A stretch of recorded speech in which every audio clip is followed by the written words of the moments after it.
ಕೆಲಸ ನೆನ್ನೆನೆ ಶುರು ಮಾಡಿದ್ವಿ, ನೋಡೋಣ ಬನ್ನಿ ಯಾವ ಥರ ಇರುತ್ತೆ ಇವತ್ತು ಫಿಟ್ಟಿಂಗು ಅಂತ. ಮೂಲೆ ಹೋಗಿರೋವೆ ಎತ್ಕೊಂಡು ಮಾಡೋದು ನೋಡಿ. 12x18 ಟೈಲ್ಸು ಫಿಟ್ಟಿಂಗ್ ಮಾಡ್ತಾ ಇರೋದು.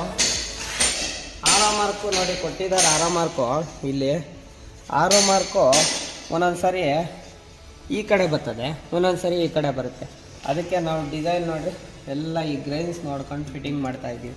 ಆರೋ ಮಾರ್ಕ್ ಉಲ್ಟಾ ಕೊಡ್ತಾರೆ, ಒಂದೊಂದು ಸರಿ ಆರೋ ಮಾರ್ಕ್ ಈ ಕಡೆಗೆ ಇರುತ್ತೆ, ಇನ್ನೊಂದೊಂದು ಸರಿ ಆ ಕಡೆಗೆ ಇರುತ್ತೆ. ಹಂಗಾಗಿ ಡಿಸೈನ್ ನೋಡ್ಕೊಂಡು ಫಿಟ್ಟಿಂಗ್ ಮಾಡ್ತಾ ಇದ್ದೀವಿ ನಾವು. ಈ ಥರ ಒಂದು ಐಟಮ್ ಇಟ್ಕೊಂಡಿದ್ದೀವಿ ನಾವು. ಹಿಂಗೆ ಎತ್ತೋದಕ್ಕೆ ತುಂಬ ಈಸಿ ಫಿಟ್ಟಿಂಗು, ಯಾಕಂದರೆ ಕೆಳಗಡೆ ಕೊಟ್ಟು ನಾವು ಫಿಟ್ಟಿಂಗ್ ಮಾಡೋಕ್ಕೆ ಹೋದರೆ ಆ ಕಡೆ ಈ ಕಡೆ ವಾಲ್ಕೊಳೋದು ಅವೆಲ್ಲ ಆಗ್ತವೆ. ಅದೇ ಇದರಲ್ಲಾದರೆ ಪಕ್ಕ ಕಾಣ್ತದೆ. ನೋಡಿ ಬಕೆಟಲ್ಲಿರೋದು ಖಾಲಿ ಆಗೋವರೆಗೂ ಇದು ನೆನಿತಾ ಇರ್ತದೆ. ಸಿಮೆಂಟು ಉಂಡುಂಡೆ ಇಲ್ದಿದ ಮಿಕ್ಸ್ ಆಗಬೇಕು, ಫಿಟ್ಟಿಂಗ್ ಚೆನ್ನಾಗಾಗುತ್ತೆ.